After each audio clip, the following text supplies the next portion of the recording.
Boa noite, meus queridos irmãos. Quero saudá-los na graça, na paz do nosso Senhor e Salvador Jesus Cristo. Quero louvar ao nosso Deus, ao nosso Senhor Jesus Cristo, pelas maravilhas que Ele tem feito nas nossas vidas. Irmãos, eu tenho um grande amigo, o pastor Wilson. Inclusive, ele já foi até pastor aqui na primeira igreja batista em Matão. E nós já temos um bom contato. Ele foi pastor também na primeira igreja batista em São João da Boa Vista. E o pastor Wilson atualmente está morando no Ceará. E ele teve o Covid. E ele dá o seu testemunho porque ele ficou 53 dias internados, 42 dias entre a vida e a morte. A questão foi tão grave que os seus rins pararam de funcionar, foi necessário fazer hemodiálise e ele passou pelo vale da sombra da morte. Louvado seja Deus que o Senhor o preservou, ele se recuperou e passou por esta terrível doença que é o Covid-19. E nós, irmãos, ainda vivemos um período que é um pouco preocupante, porque no interior ainda está um pouco grave a situação, em especial a nossa região, a região de Ribeirão Preto. Mas louvo a Deus porque ainda estamos sendo preservados e as nossas famílias estão sendo guardadas. Mas, infelizmente, nós ainda não podemos nos reunir, não podemos nos abraçar e não podemos cultuar ao nosso Senhor e Salvador Jesus Cristo no templo. Porém, nós temos feito isto através da internet, através do Zap e temos mantido contato desta forma. Também, irmãos, outro motivo de louvor e agradecimento é a aprovação pela igreja do início da reforma do templo. E eu quero agradecer a todos vocês, meus irmãos, porque nós vamos dar um passo muito importante para a preparação do salão social. Vai ficar um salão social bem maior, mais aconchegante, banheiros novos. Vamos tirar esta estrutura que hoje é irregular e faremos uma estrutura muito boa. Podem os irmãos ficarem tranquilos que nós vamos fazer tudo conforme os procedimentos da lei do município, do estado, e estamos já nos preparando. O senhor Edson está fazendo a planta e o seu Vandercy, o pai do Alexandre, será o construtor, e creio plenamente, irmãos, que agora não tem mais votação, não tem não, não tem sim, porque agora nós somos um só povo decidido a fazer aquilo que o Senhor quer que nós façamos.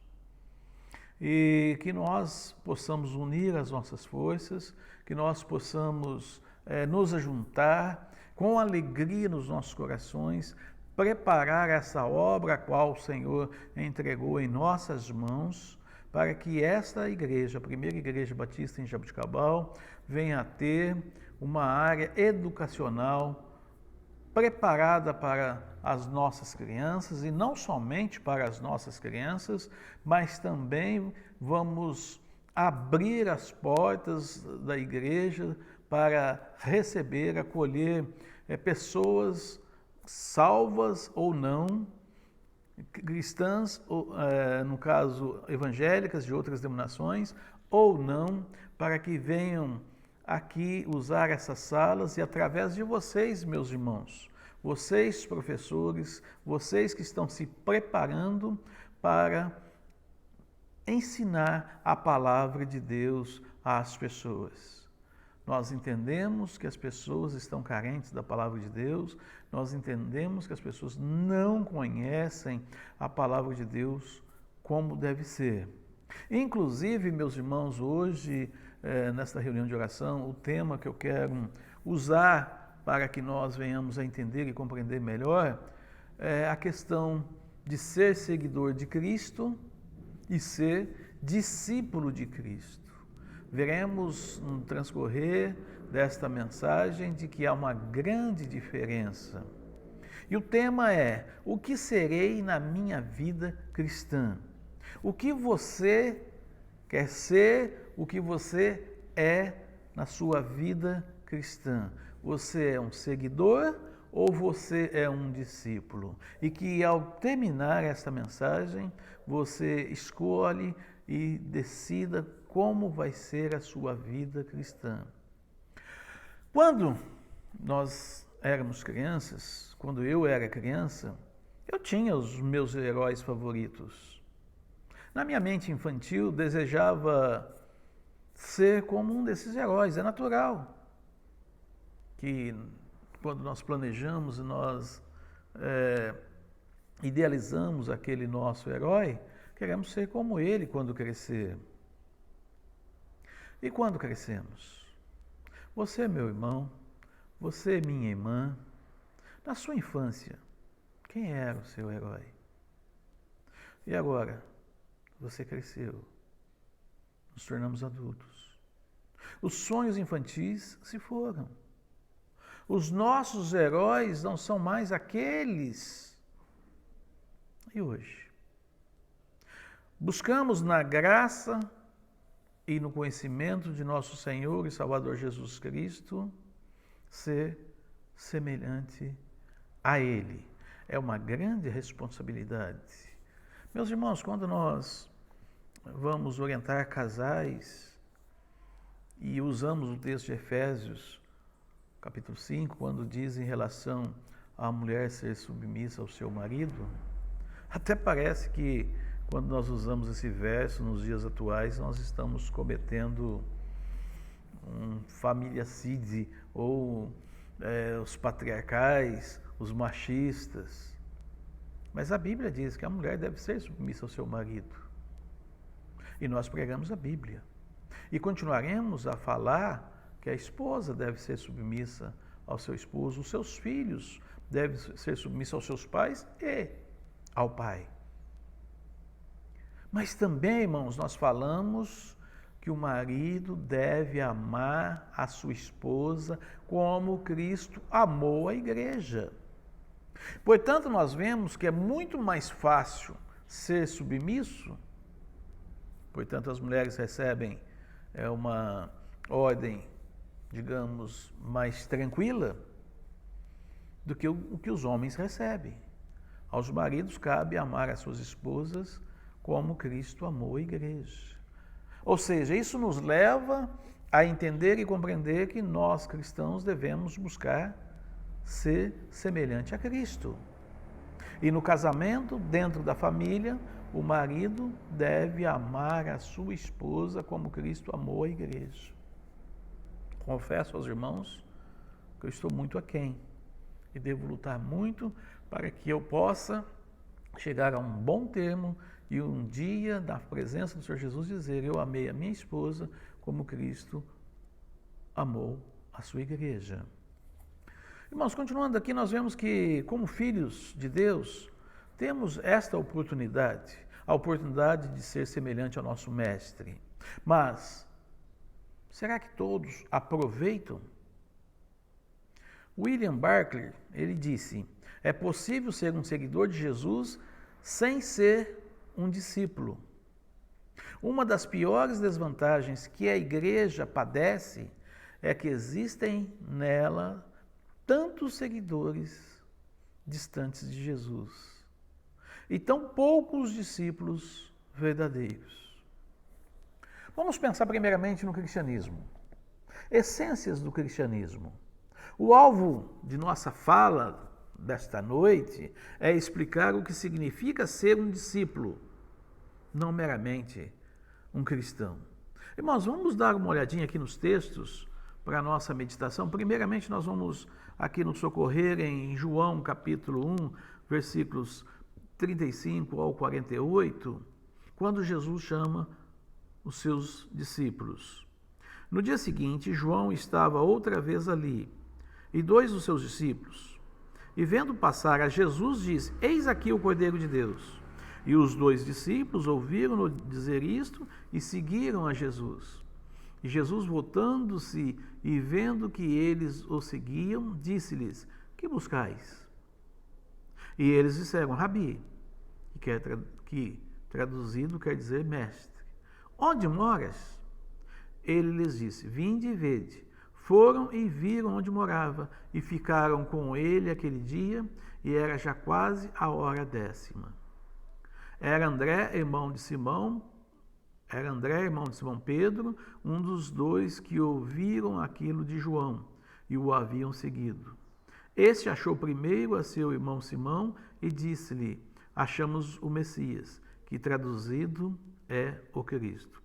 E levou-o a Jesus, e olhando Jesus para ele, disse: Tu és Simão, filho de Jonas, tu serás chamado Cefas, que quer dizer Pedro. No dia seguinte, quis Jesus ir a Galiléia e achou a Filipe, e disse-lhe: Segue-me. E Filipe era de Betsaida, cidade de André e de Pedro. Filipe achou Natanael e disse-lhe: Havemos achado aquele de quem Moisés escreveu na lei e os profetas, Jesus de Nazaré, filho de José. Disse-lhe Natanael: Pode vir alguma coisa boa de Nazaré? Disse-lhe Filipe: Vem e vê. Jesus viu Natanael vir ter com ele e disse dele: Eis aqui um verdadeiro israelita em quem não há dolo. Disse-lhe Natanael: De onde me conheces tu? Jesus respondeu e disse-lhe: Antes que Filipe te chamasse, te vi eu estando tu debaixo da figueira. Também, irmãos, o texto aqui de Lucas 9, nós vamos ler os versículos 19 ao 23. E respondendo eles, disseram João Batista, outros Elias, e outros que um dos antigos profetas ressuscitou. E disse-lhes: E vós, quem dizeis que eu sou? E respondendo Pedro, disse: O Cristo de Deus. E admoestando-os, mandou que a ninguém referissem isso, dizendo: É necessário que o Filho do Homem padeça muitas coisas, e seja rejeitado dos anciãos e dos escribas, e seja morto, e ressuscite ao 3º dia. Ele dizia a todos: Se alguém quer vir após mim, negue-se a si mesmo, tome a cada dia a sua cruz e siga-me.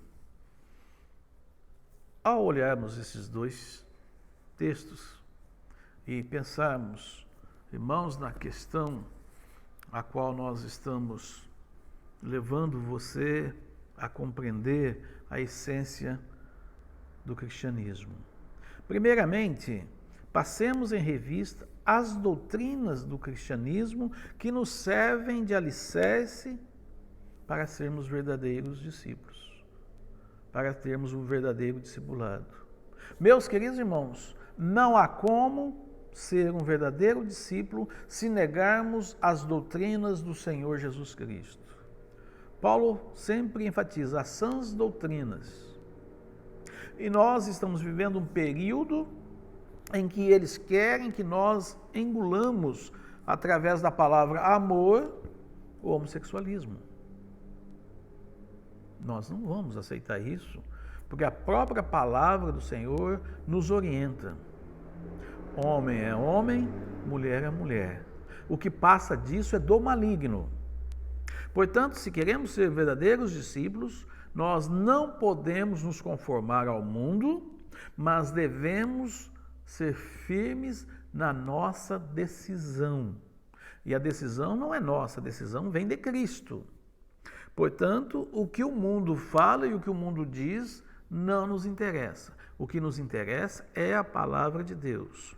E aí começa a diferença do ser discípulo e de ser seguidor. Porque o seguidor, não, tudo bem, não vamos criar atritos, não vamos arrumar confusão. Eles também amam a Deus, amam a Cristo. Mas não é assim, irmãos. Nós aborrecemos o pecado e amamos o pecador. Nós aborrecemos o homossexualismo e amamos o homossexual. Nós amamos a pessoa, não a sua prática. E, portanto, nós vamos sempre falar sobre essa questão. O fundador do cristianismo é o próprio Senhor Jesus Cristo, o Senhor vivo e ressurreto. Seu alvo é a salvação das pessoas, individualmente por meio da regeneração dos seus pecados, por meio da fé. E, portanto, nós vamos continuar a dizer às pessoas, seja qual tipo de pecado, não é só o homossexual, com as suas práticas, que irá para o inferno, mas todo aquele que não crê em Jesus Cristo como Senhor e Salvador, todo aquele que rejeita o Evangelho do nosso Senhor Jesus Cristo, ele está condenado ao inferno. E em segundo lugar, meus queridos irmãos, propagar e disseminar as boas novas de salvação através dos seus discípulos. Esse é o desejo do Senhor Jesus Cristo. E nós somos chamados para sermos discípulos, para levar a mensagem do Evangelho, levar a mensagem que o Senhor Jesus, na cruz do Calvário, viveu, e morreu, e ao terceiro dia ressuscitou. Essências do discipulado. Nós vemos aqui em Lucas 9, 23, características importantes, chaves do discípulo de Cristo. Olhando o contexto, vemos que Jesus está se dirigindo aos seus discípulos. As palavras todos e alguém nos mostra que ninguém deve ser excluído. Percebemos também que Jesus não está oferecendo nesse contexto aqui salvação. Ele está oferecendo o discipulado aos salvos. Aqui Jesus está encorajando já esses que creram e receberam a Jesus como Senhor e Salvador. E agora são seus discípulos ou devem tornar a ser discípulos.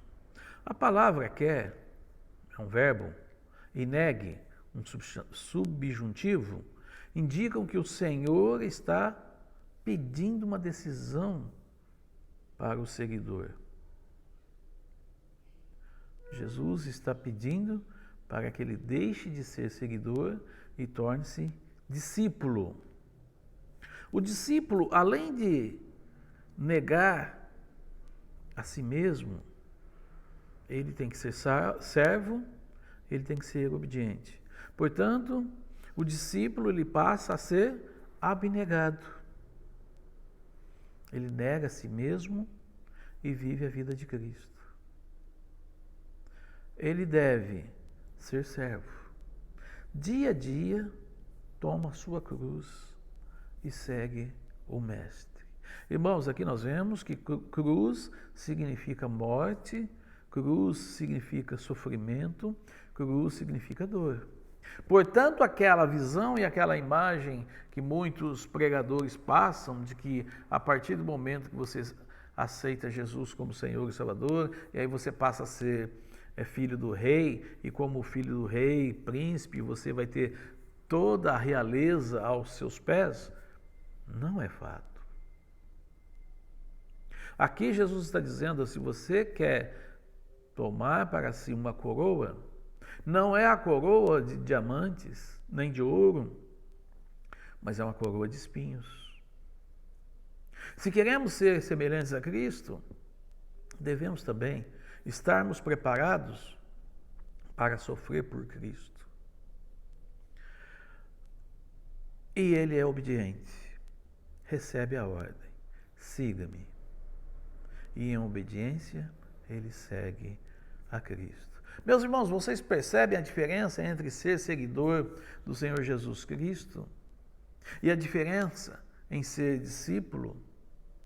Ser seguidor é aquele que ouve da palavra, ser seguidor é aquele que gosta da palavra, ser seguidor é aquele que segue a Cristo. Ele pode até tomar uma decisão de crer e receber Jesus como Senhor e Salvador. Mas ser discípulo é negar a si mesmo. Ser discípulo é dizer, Senhor, faça-se a tua perfeita vontade. Ser discípulo é deixar o Espírito Santo de Deus fruir no seu coração.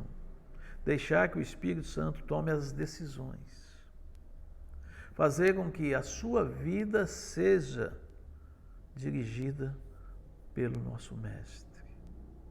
Que nós, meus queridos irmãos, possamos olhar a diferença entre ser seguidor e ser discípulo. Você que está me ouvindo, meu querido irmão, minha querida irmã, abaixe a sua cabeça e pense um pouquinho. Você está sendo discípulo ou você está sendo seguidor? E vai olhando a sua maneira de agir, vai olhando a sua maneira de viver, vai olhando a sua maneira de se portar diante do mundo, principalmente do mundo, porque nós somos diferentes do mundo, nós não somos do mundo. Nós estamos inseridos no mundo, mas nós não pertencemos ao mundo. E, portanto, o mundo não vai nos ditar regras, o mundo não vai nos ditar isto ou mais aquilo, porque nós somos discípulos de Cristo. E o discípulo de Cristo vai fazer aquilo que o Senhor ordenar. Deus abençoe os amados irmãos. Oremos, queridos.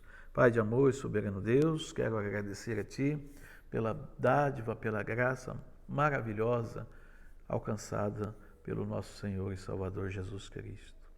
E, Senhor, eu tenho as minhas lutas, eu tenho as minhas dificuldades para ser um discípulo. Tenho enfrentado batalhas, tenho enfrentado lutas, mas eu quero ser o discípulo de Cristo. E, sendo discípulo de Cristo, estou sujeito a fazer o que o meu mestre mandar. E, sendo discípulo de Cristo, quero seguir aos passos que o Senhor Jesus der. Não meramente um seguidor, mas um discípulo, aquele que ouve e pratica. E também, ó Deus, eu peço que cada um dos irmãos da nossa igreja possa ser discípulos. E os que são os seguidores, que deixam de ser seguidores e passam a ser discípulos, passam a ser atuantes, passam a querer o melhor para a obra e para a causa de Cristo, passam a buscar com alegria no seu coração servir ao Senhor.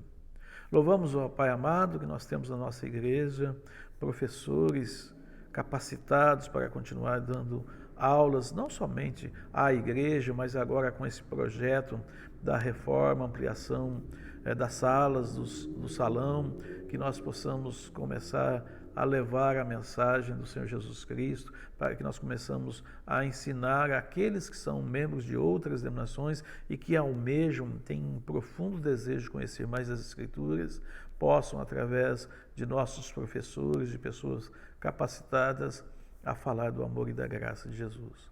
Obrigado, Pai de amor, por tudo aquilo que o Senhor tem derramado sobre nós, por nos proteger, nos guardar do Covid. E se porventura, ó Deus, algum de nós for atingido por essa moléstia, que o Senhor esteja ali como médico dos médicos. Também, ó Deus, estenda a Tua força, o Teu poder sobre a irmã Eva, sobre a irmã Hébia, Senhor Deus, dando forças e graças às irmãs, pois nós sabemos que elas têm dificuldades na área da saúde, Senhor Deus, estão passando por problemas de enfermidade e só o Senhor é o médico dos médicos. E todos os demais irmãos que também estão com problemas, seja de enfermidade, seja problema financeiro, seja qualquer outro problema, esteja atuando poderosamente, porque o Senhor é o Deus do impossível. Pai de amor, que toda a igreja também possa, a partir de agora, se envolver com esta obra, com esta construção e ter a alegria de amanhã olhar, Senhor Deus, e dizer: olha, eu fiz parte desse projeto, eu fiz parte dessa construção e agora está o resultado. Deus abençoe os amados irmãos, que eles possam glorificar e bendizer a Ti sempre e sempre. No nome de Jesus nós oramos. Amém.